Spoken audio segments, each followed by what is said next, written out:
Vous écoutez le podcast du marketing, épisode 100.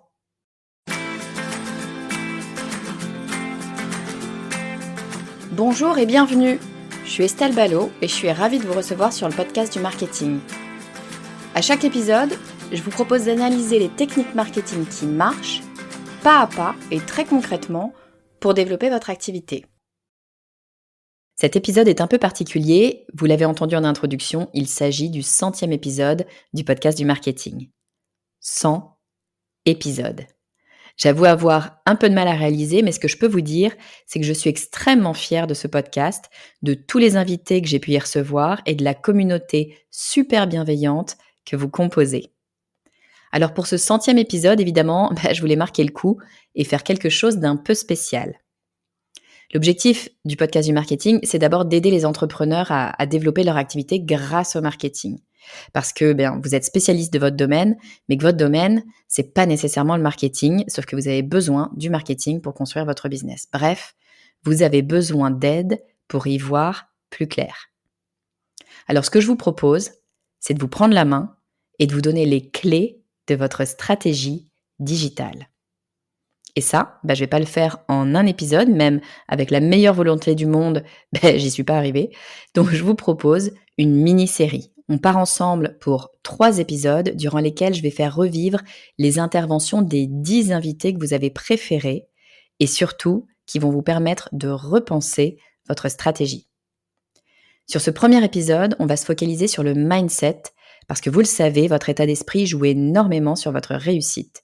Le mindset, c'est un élément fondamental à travailler.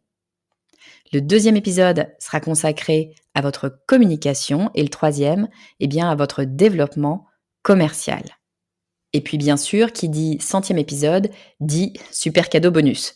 Je vous ai compilé dans un document ultra complet les résumés des interventions de ces 10 invités.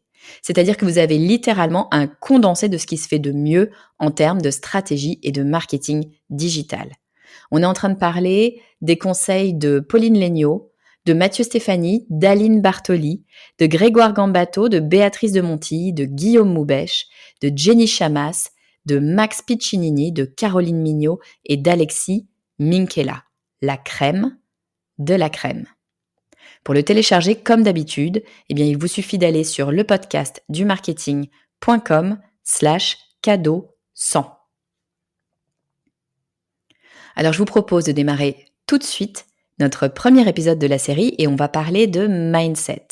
On commence avec Alexis Minkela que j'ai reçu sur le podcast du marketing au moment de la sortie de son livre Freelance, une aventure dont vous êtes le héros.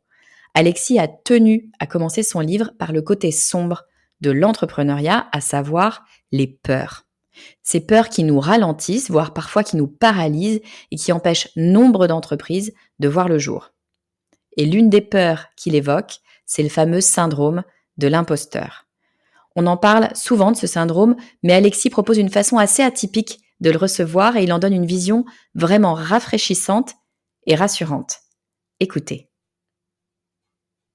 Tu nous parles de 4-5 grandes peurs. Est-ce que tu peux, la première à laquelle je pensais, c'était la peur de, et je pense que c'est le cas pour plein de gens, la peur de pas être à la hauteur. Est-ce que tu peux nous en parler un peu? Ça veut dire quoi? Ouais, bien sûr.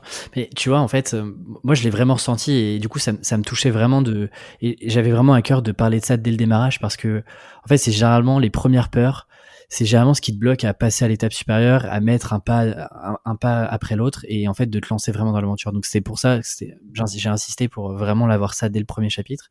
Et toutes les peurs dont je parle, c'est pour le coup des peurs que j'ai vraiment vécues. Je sais pas si tu l'as ressenti, en tout cas, la lecture de ce que tu as pu lire sur le premier chapitre. Mais tu vois, c'est vraiment, c'est des sujets qui me parlent parce que je me suis beaucoup questionné là-dessus. Et effectivement, tu vois, quand tu te lances, t'as une sorte de grosse angoisse, quoi. Tu te dis, mais attends, en fait, je suis qui? Moi, quand je me suis lancé, j'avais 24-25 ans. En fait, je suis qui pour aller vendre mes prestations à des entreprises, à facturer plusieurs milliers d'euros, alors qu'en fait, j'ai pas 15 ans d'expérience. Tu vois, je connais pas toutes les méthodes de travail, etc.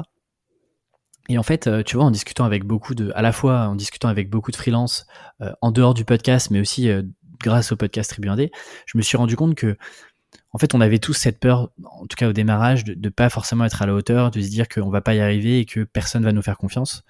Et tu vois, je suis tombé sur une statistique qui est assez intéressante de se dire, sur le syndrome de l'imposteur, tout le monde le connaît. Mais tu vois, moi, j'étais pas au courant qu'il y a plus de 70% des personnes qui le ressentiront au moins une fois dans leur vie. Ouais. En fait, J'ai c'est découvert énorme. ça aussi, c'est fou. Le syndrome de l'imposteur, c'est vraiment un élément souvent quand on le ressent, on a l'impression d'être seul au monde à à se sentir comme Mmh. ça et en fait, c'est un truc, extrêmement humain, quoi. On est tous, quasi tous, sujets au syndrome de l'imposteur donc c'est pareil, on a le droit de le recevoir, sereinement, finalement. Exactement. Et tu vois, en fait, c'est OK de dire que tout le monde doute de ce qu'il est capable de faire ou d'accomplir. Et c'est OK, en fait, d'avoir le syndrome de l'imposteur. Et moi, je prends un peu une approche un peu contre-intuitive là-dessus, où généralement on te dit, voilà, comment est-ce que tu peux affronter ce syndrome de l'imposteur, comment est-ce que tu peux le combattre, etc. Moi, je prends un peu le contre-pied de me dire, en fait, il faut assumer. Il faut aussi assumer parfois que oui, en fait, on est un imposteur. Oui, quand j'ai lancé le podcast, j'étais un imposteur parce que j'étais Mmh. pas un podcasteur professionnel. Oui, quand j'ai écrit mon premier livre, j'étais pas un auteur professionnel. Et donc, en fait, c'est OK. Donc, plutôt que de, tu vois, à tout prix, essayer de lutter contre ce syndrome, de se dire qu'en fait, on est les meilleurs, etc., je pense c'est une question de posture et de se dire, OK, ben, en fait, je suis pas le seul et je serai jamais le seul dans ce cas-là, sauf que peu de gens en parlent, mais je sais que certains et beaucoup vont avoir ce syndrome de l'imposteur-là. J'assume ça. Et d'ailleurs, dans le livre, effectivement, tu vois, je prends volontairement des exemples un peu extrêmes un peu de superstars dans Ouais. différents domaines, pour montrer qu'en fait, ça n'arrive pas qu'aux gens lambda comme toi et moi, tu vois. Je prenais J'ai trouvé souvent ça l'exemple de. fou. Ouais, Ouais, vas-y, j'allais t'en parler parce que moi j'ai trouvé ça fou, hein. Je savais pas, tu parles de Serena Williams notamment? exactement. Ouais. D'ailleurs, je te conseille le documentaire sur Netflix Ouais. qui retrace une de ses dernières années vraiment au haut niveau. Et en fait, elle a pendant très très longtemps, elle a copié sa sœur en fait. Elle a copié sa sœur Vénus pour essayer de faire la même chose parce qu'elle en fait elle se sentait pas, elle savait pas vraiment ce qu'elle faisait, elle se sentait pas à sa place. Il y avait aussi le regard de sa sœur. Tu vois, tu te juges en permanence. Je parle aussi de Howard Schultz qui était qui l'est plus mais qui a été pendant quasiment plus de 20 ans le PDG de Starbucks. Mmh Euh, mh. Tu vois, ça a été son premier grand rôle dans le monde de l'entreprise. Tu vois, c'était la première fois qu'il était PDG. Euh, bien sûr, personne et rien ne le préparait à être PDG Bah, d'une c'est ça. boîte qui pèse plusieurs milliards dans le monde, tu vois. Et en fait, Avant de l'être, tu l'es c'est ça. pas, quoi. Exactement. Et en fait, c'est ça enfin, c'est vraiment pour appuyer le fait que le syndrome de l'imposteur et le fait de pas être à la hauteur, ça touche tout le monde, quoi. C'est pas parce que tu arrives à un haut niveau, que ça soit dans le monde professionnel, dans le monde artistique, dans le monde sportif, que tu n'es pas toujours en train de douter. Sauf qu'effectivement, ça, c'est toujours un peu, tu vois, la face cachée dont personne parle vraiment, mais qui existe pourtant. Et donc, c'est pour ça qu'effectivement, j'ai volontairement, et c'est d'ailleurs la seule fois où je prends un peu des superstars dans le livre pour volontairement montrer que ça arrive pas qu'à des gens comme vous et moi qui sont on est plutôt lambda par rapport à des Maya Angelou, à des Lady Gaga qui sont aujourd'hui des superstars mondiales, quoi. Ouais, non, mais tu vois, je pense que tu as vraiment bien fait de le faire. Moi, ça m'a marqué quand je l'ai lu et pourtant, tu vois, je me suis pas mal documentée sur le syndrome de l'imposteur. J'avais fait un épisode, sur le podcast du marketing là-dessus et j'avais pas en tête quand même ces émois. C'est-à-dire que quand j'ai lu Serena Williams, Lady Gaga, tu te dis: «Mais sérieusement, c'est pas possible». C'est-à-dire que c'est des reines, tu vois? Je sais pas, tu Mmh. penses Serena Williams, tu te dis: «Mais c'est pas» voilà, c'est des monstres sacrés, dans leur domaine et quand même, malgré tout ça, elles ressentent ce syndrome de l'imposteur et je trouve que c'est extrêmement apaisant de lire ça, parce que d'un coup, tu regardes ta petite personne un petit peu plus sereinement en disant: «Attends, ça va, si Exactement, Lady Gaga flippe, exactement. j'ai le droit de flipper aussi, quoi». Et d'ailleurs, les citations que je cite sont vraiment, enfin, c'est pas des citations que j'ai inventées, c'est vraiment, par exemple, pour Lady Gaga et Serena Williams, c'est extrait de leurs deux documentaires qui sont sur Netflix. Maya Angelou, c'est une auteure que j'aime beaucoup et j'avais lu un certain nombre d'interviews dans lesquelles j'étais tombé dessus. Et puis sur Howard Schultz, ça a été sur un documentaire sur Starbucks aussi où il en parlait. Donc, c'est vraiment des choses qui sortent de leur bouche, quoi. Et ça, c'est assez dingue. Et en fait, je fais aussi le parallèle, tu vois, quand par exemple, tu cherches un job, quand tu postules par Mmh. exemple à un CDI ou un CDD ou voire même un stage quand t'es étudiant, en fait, tu te poses pas vraiment la question de est-ce que tu es à la hauteur ou pas. En fait, tu vas répondre à une annonce de job, tu vas mettre ton CV, ta lettre de motivation, et puis tu vas essayer de passer les étapes les unes après les autres, l'étape de qualification, les premiers appels, et puis tu vois, tu vas avancer dans le processus. Mais je trouve que tu te poses beaucoup moins la question quand tu recherches un emploi de savoir si tu es à la hauteur ou pas, versus que par exemple tu te lances dans l'indépendance. Alors que si tu prends un pas de recul là-dessus, c'est un petit peu le même process. Bah Alors oui. bien sûr, t'es pas en train de postuler à une offre, etc. Mais si tu veux, c'est un peu la même idée, c'est que tu vas essayer de convaincre ton interlocuteur, ton client, que tu es la bonne personne pour l'aider. Et donc, en fait, tu es dans le même schéma t'es dans le même processus de travail et de réflexion que quand tu cherches un job en CDI. Et donc, c'est intéressant de voir que quand il y a plus de carcan, quand il y a plus de routes bien tracées, en fait, tu doutes encore plus que quand tu es dans le monde un peu plus classique où tu réponds à des annonces et que tu as moins le temps de te poser la question de mais est-ce que je suis vraiment légitime pour postuler, etc. Tu te poses beaucoup moins cette question-là, en fait. J'adore cette vision qu'a Alexis de se dire que tout le monde, finalement, est touché par le syndrome de l'imposteur, que ce soit vous et moi, ou que ce soit des stars comme Lady Gaga et Serena Williams. Et puis en plus, il rajoute une couche en se disant que finalement, tout ça, c'est surtout une question de perception et qu'on est à notre place si on décide d'être à notre place, tout simplement.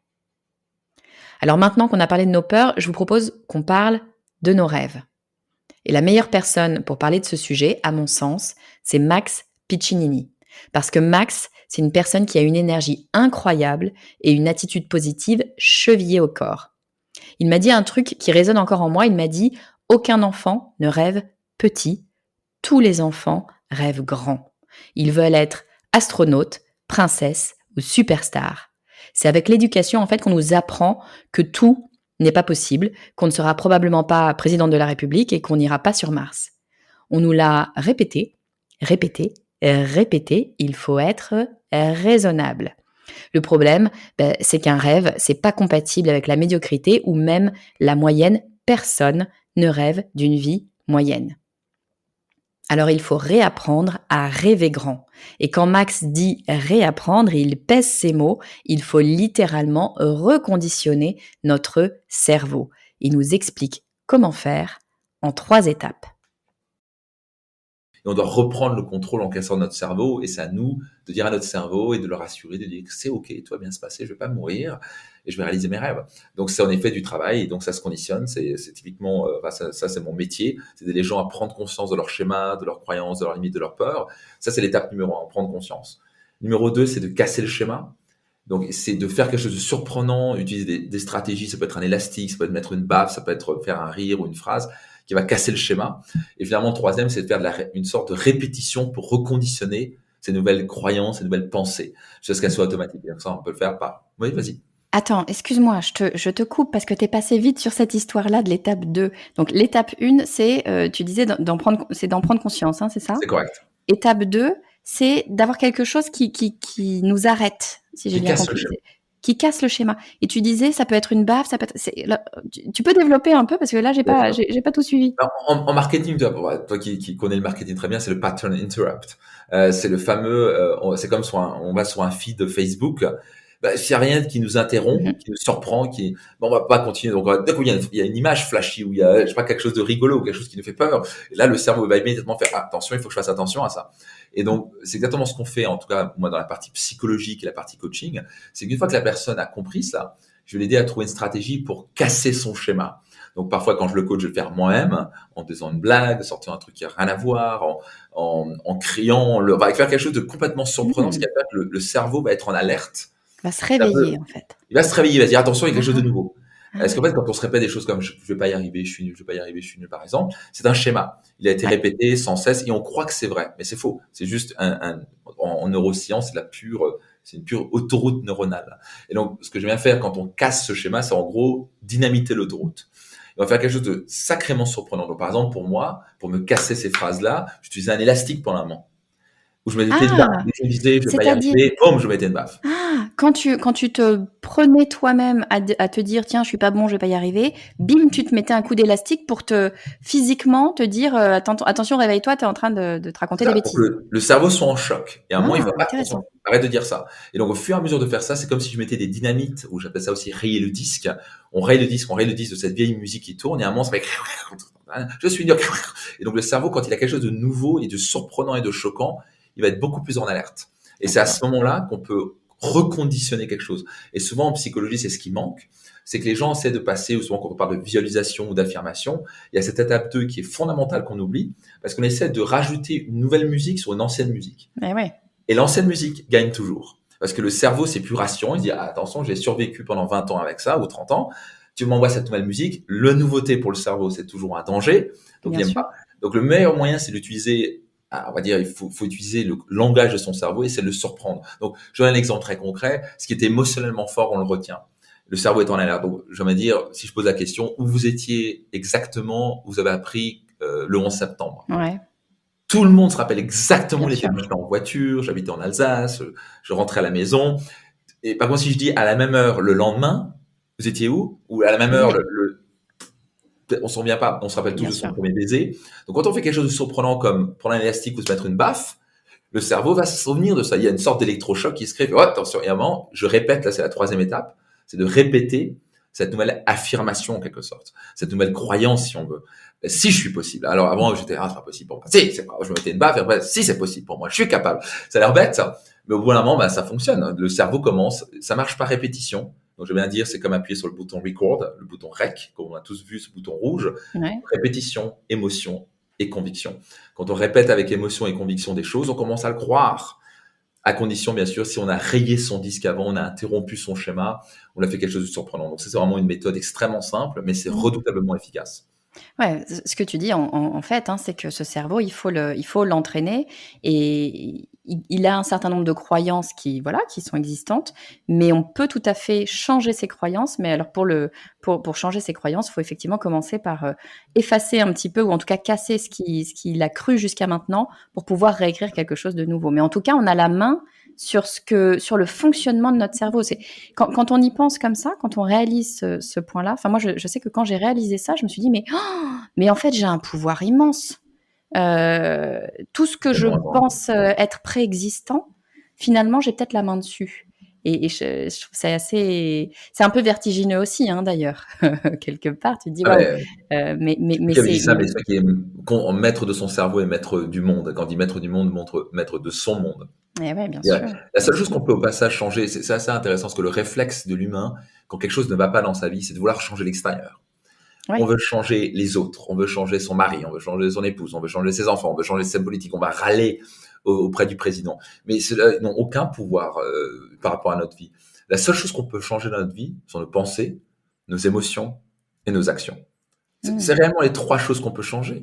Tout le reste, on a zéro contrôle. Voilà, c'est qu'on passe notre vie à chercher à contrôler les autres et l'extérieur, alors quelque chose que c'est contrôler soi-même. Donc une fois je pense que c'est absolument une obligation et tout le monde, et je pense que c'est une de mes grandes missions derrière, que chacun doit apprendre à comprendre avant tout son cerveau et apprendre à se reprogrammer. Je parle bien le terme reprogrammer ou Mmh. reconditionner, comme nous on a été conditionné de manière inconsciente en tant qu'enfant, mais cette fois-ci on va se reconditionner comme nous on veut. Se reconditionner comme nous, on veut. Je ne sais pas vous, mais moi je trouve que cette vision des choses nous donne une liberté folle, une liberté vertigineuse. On a la main sur le fonctionnement de notre cerveau. On contrôle nos pensées, nos émotions et nos actions. Alors il y a bien une chose qu'on ne contrôle pas, c'est la chance. Ben oui, mais non. J'ai eu le très grand plaisir de recevoir au micro du podcast du marketing Béatrice de Monti, qui est à la tête de Merci Maman, une marque de bijoux. L'histoire commence lorsque Béatrice se rend compte que Pipa vient de lui commander un bijou Merci Maman. Quand je dis Pipa, je parle bien sûr de Pippa Middleton, la sœur de Kate Middleton, l'épouse de William, futur roi d'Angleterre. Ça pose tout de suite les choses. Donc, truc de dingue, un membre de la famille royale devient client de sa marque, gros coup de chance. Mais suivez bien ce que Béatrice va nous dire, parce que ça ne s'arrête absolument pas là, et vous allez voir que la chance, ça se cultive. Cette histoire est incroyable, c'est en même temps une immense leçon d'entrepreneuriat, de calme, d'organisation et de vision. Et à titre tout à fait personnel, la maman que je suis a été extrêmement touchée par la personnalité de Béatrice et sa capacité à allier une vie professionnelle trépidante avec une vie de maman investie et épanouie. Je vous laisse écouter l'histoire de Béatrice et de comment elle construit sa chance. Donc Pipa commande, tu contactes Pipa, etc. Tu rentres en contact et tu lui dis je voudrais offrir un bijou à Kate pour Le bijou, ça s'est l'arrivée de passé bébé George. quelques mois plus tard. Ça s'est passé au moment de la naissance, donc c'était Mhm. peut-être 6 mois après ce premier échange de mails. Où là, on l'a félicité d'être devenue tante et on lui a envoyé, je crois, 2 bijoux d'ailleurs, il me semble, un bijou pour sa sœur et un bijou pour elle. Ouais. Voilà. Ah, super. Et pendant plusieurs mois, on n'a pas entendu parler. D'ailleurs, elle nous a pas répondu à ce moment-là. Donc, au moment où la photo est sortie, c'était 6 mois après la naissance du prince George. Ah ouais, d'accord. Le prince George est né en juillet 2013 et la photo, on l'a découverte en février 2014. Donc, on pensait que c'était fini, qu'elle l'avait Ouais. pas transmis, que jamais on ne verrait ce collier autour de Kate, du cou de Kate. Et comme quoi, il faut être patient et les bonnes choses arrivent. Mais c'est clair. Oui, puis, enfin, objectivement, on pouvait se dire que, effectivement, très probablement, Pipa, elle a dû recevoir 1000 cadeaux, que Kate, j'en parle même pas, ça devait se compter en centaines de Oui, alors cadeaux, si les ce n'est cadeaux que plus. Kate reçoit, elle est obligée de les renvoyer. Elle n'a pas le droit d'accepter des cadeaux, Kate. Ah, mais il faut le savoir, Ça ça, qu'on déjà. a Donc, eu. c'est pour ça que... Est-ce que c'est pour ça que tu l'as pas envoyé directement à Kate et que t'es passé par Pipa? Oui, oui, oui, je Ah, savais que ça serait impossible de l'envoyer directement. Donc, c'est ouais. pour ça qu'on était tellement heureux d'avoir cette entrée via Pipa. Génial. Ouais, donc c'est quand même enfin, c'est clairement préparé. Enfin, c'est clairement préparé. C'est-à-dire qu'il y a une espèce de coup de peau qui est que Pipa apparaît dans la liste de tes clientes. Mais après, il y a quand même beaucoup, beaucoup de réflexion derrière. Tu nous disais, je Oui, réfléchissais à, tiens, on va faire un collier parce qu'un bracelet, ça risque de pas se voir, etc., etc. oui, oui, Euh, on a bien potassé notre histoire. Et puis, il y a une expression anglaise que j'aime bien rappeler, c'est make your own luck. Donc, c'est ouais. fabriquer votre chance. Et je pense que c'est vrai que dans la vie d'un entrepreneur, il y a une partie de chance. Ça, Mhm. j'en suis assez convaincue. Mais on peut provoquer la chance. Et c'est arrivé 6 ans après la création de Merci Maman. Et c'est vrai que ça faisait déjà 6 ans qu'on chérissait nos clientes, qu'on faisait attention aux moindres détails.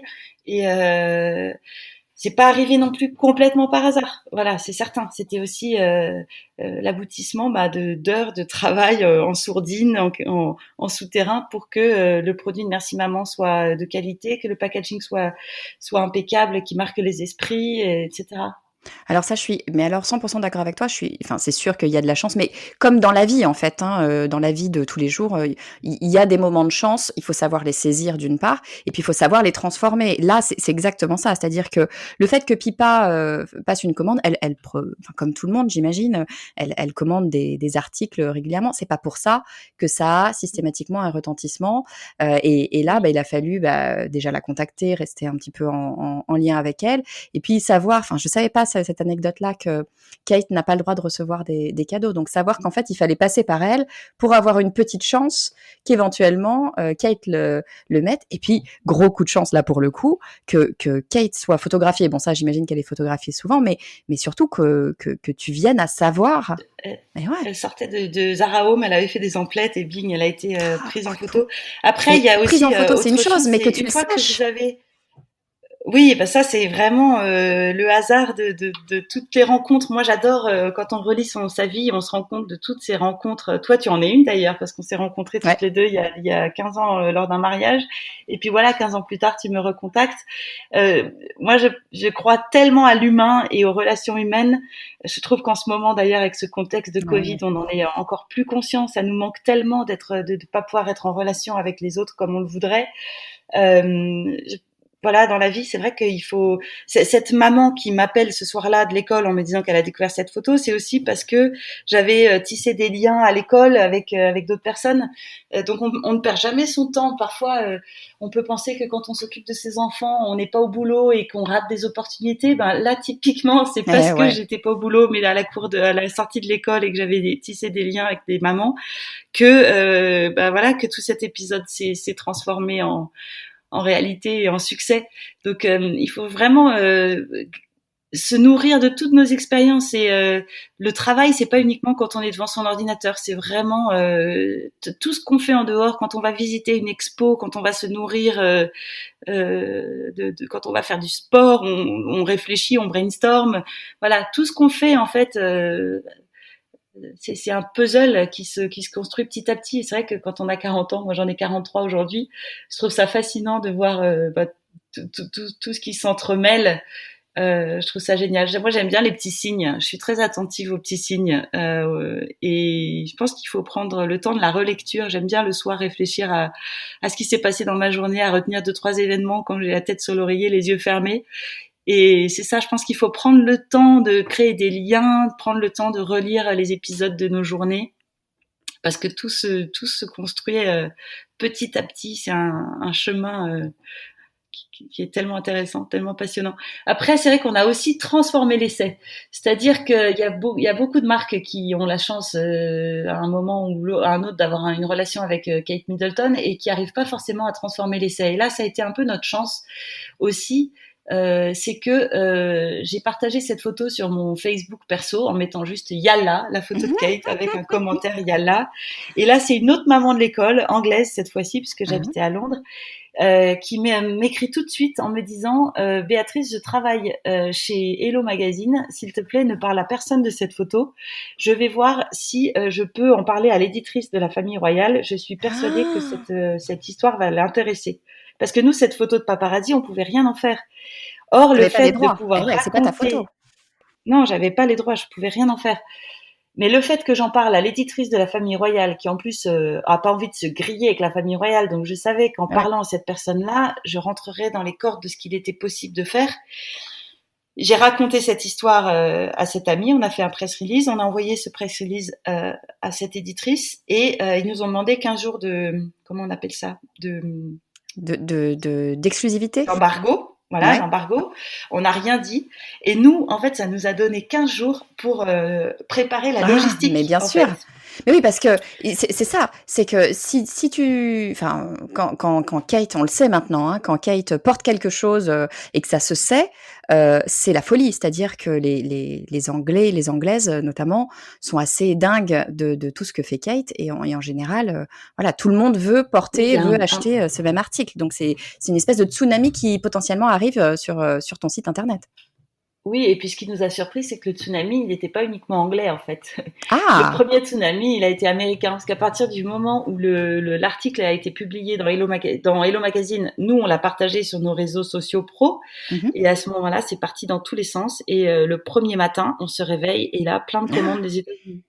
Parce que les Américains qui n'ont pas tout cet héritage de la famille royale, puisque c'est un pays bien récent, je pense qu'ils sont très friands de la royauté anglaise, ils suivent ça de près, et en effet il y a plein de blogs qui suivent la princesse au quotidien, et là c'est parti en feu d'artifice notamment aux États-Unis, et 2 mois plus tard, en fait c'est assez improbable, mais le jour où on a découvert la photo de Kate, le lendemain on attendait envoyé spécial qui venait faire un reportage à Londres sur les conditions de travail, les contrats de travail, la flexibilité du travail en Angleterre. Attends, pardon, pause.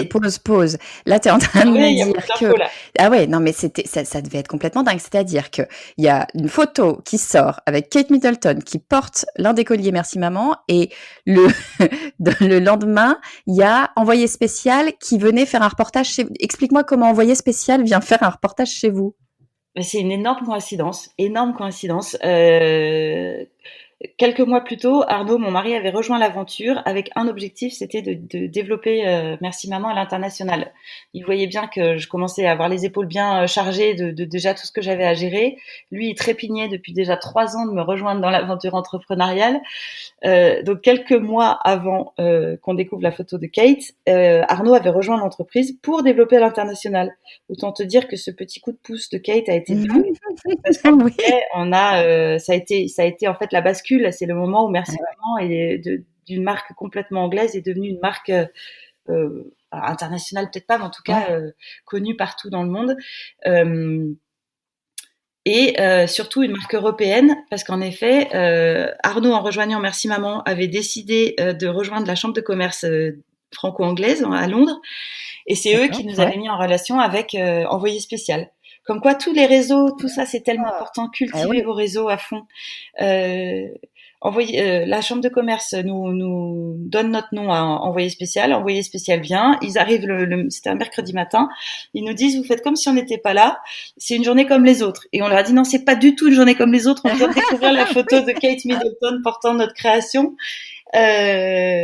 Donc, envoyé spécial, eux, ils avaient besoin de 2 mois pour monter leur reportage et le diffuser. Nous, ça nous a donné 2 mois. Après le buzz, finalement, il y a eu envoyé spécial. 15 jours plus tard, Hello Magazine, le buzz américain. Et 2 mois plus tard, 1 mois et demi plus tard, on était prêt avec un site français. Donc, on a commencé notre site français avec le reportage d'envoyé spécial et le buzz de Kate Middleton. Donc, à nouveau, 1 mois et demi plus tard, on fait un nouveau buzz en France. Et donc, on devient en 2 mois une marque européenne. Voilà. Est-ce que cette femme n'est pas juste formidable ? Je reste encore sans voix face à son organisation méticuleuse et sa capacité à garder la tête froide malgré un enchaînement d'opportunités qui aurait désarçonné plus d'un entrepreneur, croyez-moi. En tout cas, elle nous prouve que la chance, ça ne se contemple pas, ça se construit. On arrive à la fin de ce premier épisode de la série. Aujourd'hui, on a parlé de mindset. La semaine prochaine, on parlera de communication avec Pauline Legnaud, Mathieu Stéphanie, Grégoire Gambato et Aline Bartoli. D'ici là, n'oubliez pas de télécharger votre super cadeau bonus qui résume les conseils de mes 10 meilleurs invités. Pour le télécharger, vous allez sur le podcast dumarketing.com/cadeau 100. Je vous dis à très vite.